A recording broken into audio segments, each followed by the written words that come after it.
नमस्कार साथियों, मेरा नाम है विनय कुमार गुप्ता और मैं आपका स्वागत करता हूं सिविल लक्ष्य एकेडमी के Chhattisgarh daily current affairs programme में। आइए शुरू करते हैं आज के सुविचार के साथ। जब तक जीना तब तक सीखना, अनुभव ही सर्वश्रेष्ठ शिक्षक। ये कथन है स्वामी विवेकानंद का और वो बताते हैं कि अनुभव से इंसान जितना सीखता है उतना किसी और चीज से नहीं सीखता, और अनुभव प्राप्त करने के लिए आपको अभ्यास करना होगा, प्रतियोगिता में भाग लेना होगा, उससे अनुभव आएगा।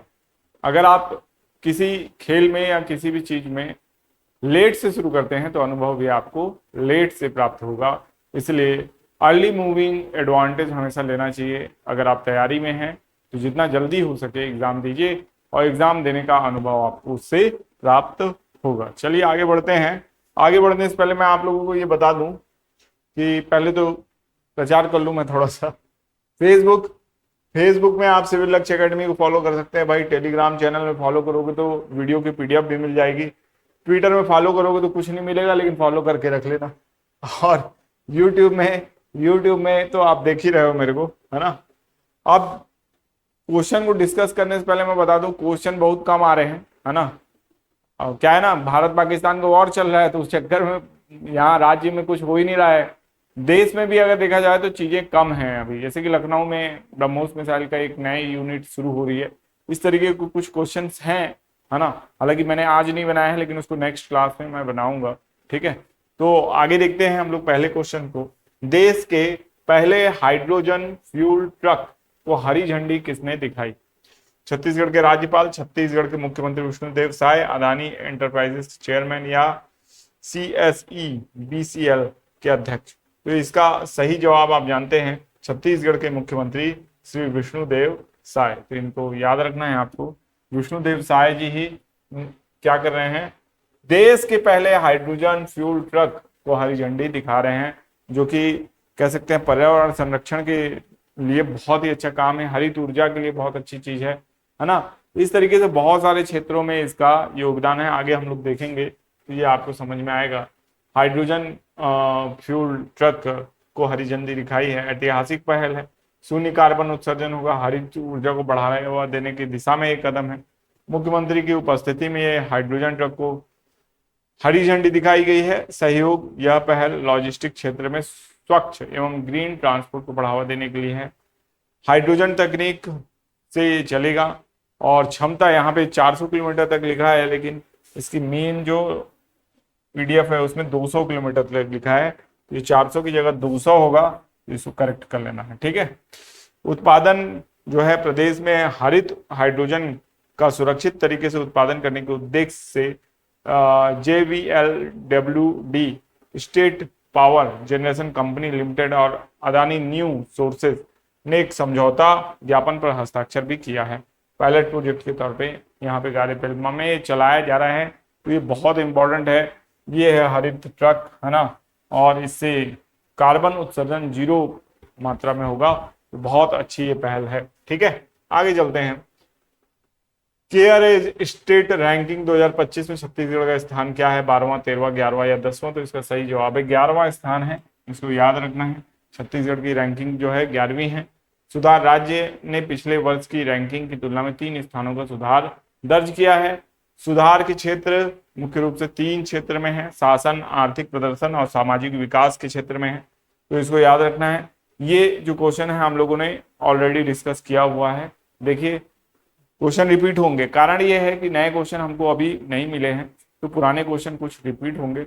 और रिपीट होंगे इसलिए नाराज नहीं होना, अरे यार सर तो रिपीट पढ़ा रहे हैं। तुम लोग के वो से कह सकते हैं फीलिंग से, तुम्हारे व्यू करने से और बाकी चीजों से मैं समझ जाता हूँ कि हाँ तुम बोर हो रहे हो, लेकिन बोर होने के साथ तुमको चाहिए भी तो क्वालिटी कंटेंट। अगर क्वालिटी कंटेंट चाहिए तो भाई थोड़ा सा इंतजार भी करना पड़ेगा, है कि नहीं। अगर एकदम से मांगोगे तो कुछ क्वेश्चन क्वालिटी कम क्वालिटी के मिलेंगे तो तुम बोलोगे कि यार सर कम क्वालिटी के क्वेश्चन बना देते हैं। बोल देते हैं कि माओवादी हमला कहाँ हुआ था तो माओवादी हमला तो बीजापुर और नारायणपुर में ही होता है कि नहीं। तो इस तरीके के अब 10 नक्सली ढेर हुए हैं ना, तो उस तरीके का क्वेश्चन बनाने का क्या फायदा बताइए। ऑपरेशन संकल्प चल रहा है, ये मैंने बनाया। हाँ, अभी नक्सलियों ने सरेंडर करने का प्रस्ताव दिया है। हाँ, तो सरेंडर चाहते हैं, सीज फायर भी चाहते हैं अभी, है ना। तो सीज फायर का प्रस्ताव दिया है, सरेंडर का प्रस्ताव दिया है, इस तरीके की चीजें हैं, तो इससे क्वेश्चन बनाने का कोई मतलब नहीं है। ठीक है, तो जहां से क्वेश्चन बन सकता है वहीं से बनाया गया है।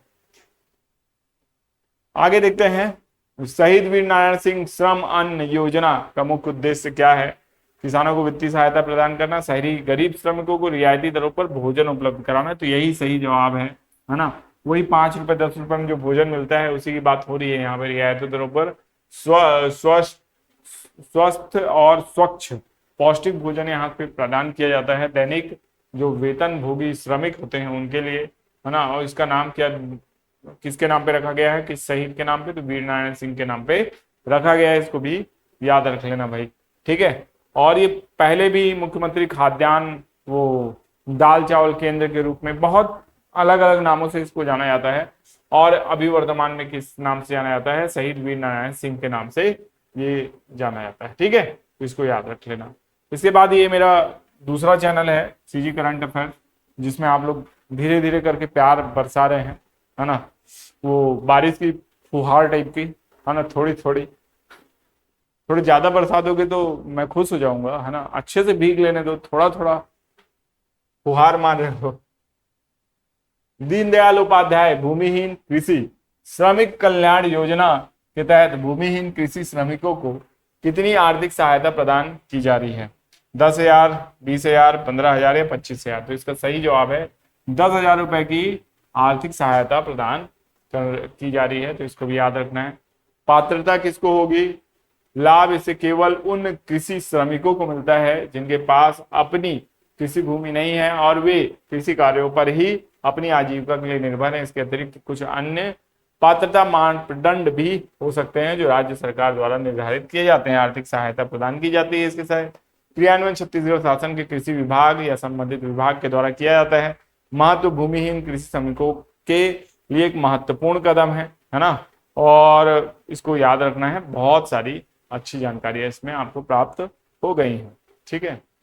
और इसके बाद देखते हैं इंडिया और पाकिस्तान के बीच हमला रोकने का समझौता कब हुआ है? बहुत इंपॉर्टेंट खबर है भाई। तो ये हुआ है 10 मई को, कल हो गया था समझौता। मध्यस्थता किसने की है? पहली बार ऐसा हुआ है कि भारत और पाकिस्तान के बीच में, ऐसा पहली बार तो नहीं बोलना चाहिए, दूसरी बार हुआ है। उससे पहले सोवियत संघ ने एक बार ताशकंद समझौता करवाया था जिसमें हमारा एक प्रधानमंत्री शहीद हो गया था।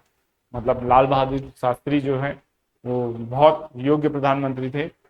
और मैं तो यही मानता हूं कि भाई उनके साथ जो उनकी डेथ हुई थी वो नेचुरल तो नहीं थी, ठीक है। तो नेचुरल डेथ नहीं थी तो मतलब शहीद ही बोलूंगा, है ना, ठीक है। तो ये याद रखना है। ताशकंद समझौता हुआ तो 1965 के बाद। उसके बाद अभी इस युद्ध में जो ऑपरेशन सिंदूर चला और सिंदूर के रंग से पाकिस्तान लाल हो रहा था, ठीक है। तो ये सारा बात है। और डोनाल्ड ट्रंप ने बहुत खुशी जाहिर की है कि भाई दोनों ही देशों ने क्या किया है, समझौता कर लिया है। पाकिस्तान के लिए बहुत ज्यादा खुश है वो, है ना।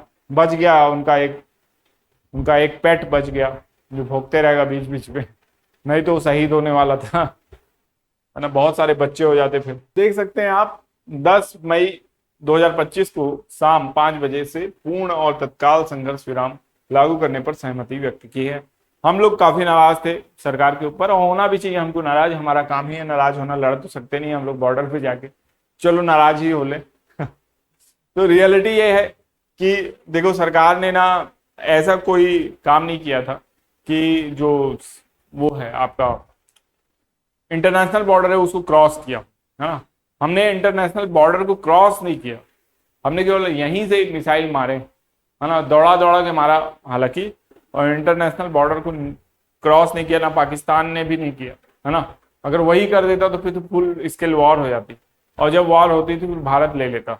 लेकिन एक बात जो बहुत अच्छी बात सरकार ने क्लियर करके हम लोगों का दिल खुश कर दिया वो ये है कि उन्होंने बोल दिया है कि पीओके जो है वो भारत का अंग है, उसको वापस करो, या तो तुम वापस करोगे या हम उसे खुद ले लेंगे, ठीक। तो ये जो सुन के अच्छा लगता है, ये जो कॉन्फिडेंस, जब सरकार इस तरीके कॉन्फिडेंस दिखा के बात करती है तो अच्छा लगता है, ठीक है। तो ऐसा ही कॉन्फिडेंस दिख रहा है। ऑपरेशन सिंदूर समाप्त नहीं हुआ है, सिंदूर का रंग से रंगते रहेंगे, क्योंकि उन्होंने सिंदूर उजाड़ा था तो हमारे पास सिंदूर बहुत सारा बच गया है, अब उसी रंग से रंगेंगे, ताकि उनको याद रहे कि सिंदूर नहीं उजाड़ना था, गलती हो गई, है ना। तो ये बहुत जरूरी है पाकिस्तान को रिमेंबर कराना, ठीक है। इंस्टाग्राम का चैनल है, इसमें भी आपका प्यार बरस रहा है थोड़ा थोड़ा, ठीक है। मई 2025 में किस भारतीय राज्य ने सौर ऊर्जा नीति 2025 का अनावरण किया, जिसका लक्ष्य राज्य को नवीकरणीय ऊर्जा का केंद्र बनाना है? तो बताओ भाई कौन सा राज्य है? राजस्थान, गुजरात, महाराष्ट्र, छत्तीसगढ़? तो इसका सही जवाब है गुजरात। गुजरात 2025 में 48 मेगावाट सौर रूफटॉप स्थापित करेगा। गुजरात सरकार पूरे राज्य में विभिन्न इमारतों पे ये स्थापित करने जा रही है, ठीक है। तो इसको याद रखना है। कौन सा भारतीय राज्य एआई आधारित वास्तविक समय वन चेतावनी प्रणाली शुरू करने वाला पहला राज्य बन गया है? तो इसका सही जवाब है मध्य प्रदेश। मध्य प्रदेश ऐसा करने वाला पहला राज्य बन गया है। एआई संचालित रियल टाइम वन चेतावनी प्रणाली शुरू किया है, जो वन संरक्षण में ऐतिहासिक कदम है। उन्नत प्रणाली अतिक्रमण, वन भूमि उपयोग परिवर्तन, वन क्षरण का तुरंत पता लगाने के लिए उपग्रह इमेजरी, मशीन लर्निंग एल्गोरिदम और मोबाइल ऐप आधारित फील्ड फीडबैक को एकीकृत करती है, ठीक है। तो इसको याद रखना है। आगे बढ़ते हैं। कौन सा बंदरगाह भारत का पहला समर्पित गहरे पानी के कंटेनर ट्रांसशिपमेंट हब बन गया है? तो इसको ये बताना है आपको। विजिंजाम अंतरराष्ट्रीय बंदरगाह, है ना। विजिंजाम अंतरराष्ट्रीय बंदरगाह, जिसका उद्घाटन 2 मई को प्रधानमंत्री नरेंद्र मोदी ने केरल के तिरुवनंतपुरम में किया, भारत का पहला समर्पित गहरे पानी का कंटेनर ट्रांसशिपमेंट हब है। केरल सरकार और अदानी पोर्ट्स के बीच सार्वजनिक निजी भागीदारी के तहत विकसित इस परियोजना का निर्माण 8,867 करोड़ रुपए की अनुमानित लागत से किया गया है। तो इसको भी आपको याद रखना है और 500 लाइक देना है, जो आप दे नहीं पा रहे हो, बहुत संकुचित हो गए हो, देख ही नहीं रहे हो वीडियो, तो कम तो लाइक आएंगे ही, है ना। नाराज हो आप लोग के रिपीट क्वेश्चन ज्यादा आ रहे हैं। अरे मत नाराज हो, जिस दिन क्वेश्चन अच्छे से आने लगेंगे आपको बहुत सारे क्वेश्चन मिलेंगे, ठीक है। हाल ही में भारत में एमएसएमई प्रतिस्पर्धात्मक रिपोर्ट किसने जारी की है? तो इसका सही जवाब है नीति आयोग ने जारी की है, ठीक है। तो एमएसएमई प्रतिस्पर्धात्मकता को बढ़ाने वाली जो रिपोर्ट है, यह नीति आयोग ने जारी की है, ठीक है।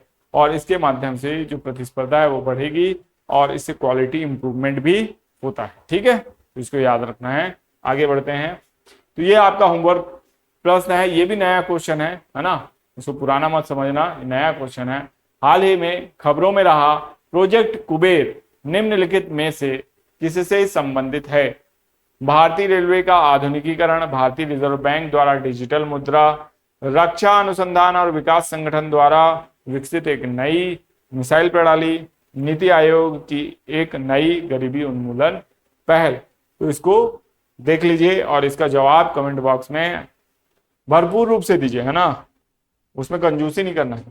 पिछले वीडियो में हमने प्रश्न देखा था 10 मई 2025 को छत्तीसगढ़ में किस महत्वपूर्ण कार्यक्रम का आयोजन किया जा रहा था? तो राष्ट्रीय लोक अदालत का आयोजन किया गया था। छत्तीसगढ़ में कहा जैन तीर्थ पर्यटन पथ बनाया जाएगा? तो बस्तर में बनाया जाएगा, है ना। और छत्तीसगढ़ में कितने अटल पंचायत डिजिटल सुविधा केंद्र शुरू हुए हैं?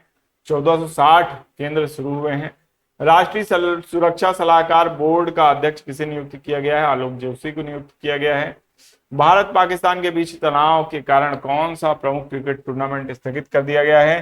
तो इंडियन प्रीमियर लीग स्थगित कर दिया गया है। डॉक्टर पूनम गुप्ता ने आरबीआई के डिप्टी गवर्नर के रूप में किसकी जगह ली है? तो इसका सही जवाब है एम रामेश्वर राव की जगह ली है। भारत की ग्रीन हाइड्रोजन प्रमाणन योजना किसने शुरू की है? तो ये प्रहलाद जोशी ने शुरू की है, ठीक है। प्रवाह पोर्टल किस संस्था द्वारा लॉन्च किया गया? तो इसका सही जवाब है भारतीय रिजर्व बैंक द्वारा लॉन्च किया गया है। और हाल ही में जलज पहल की समीक्षा किसने की है? तो इसका सही जवाब है CR पाटिल ने इसकी समीक्षा की है। तो आशा करते हैं वीडियो आपको पसंद आया होगा। मिलेंगे नेक्स्ट वीडियो में। आपका दिन शुभ हो। धन्यवाद।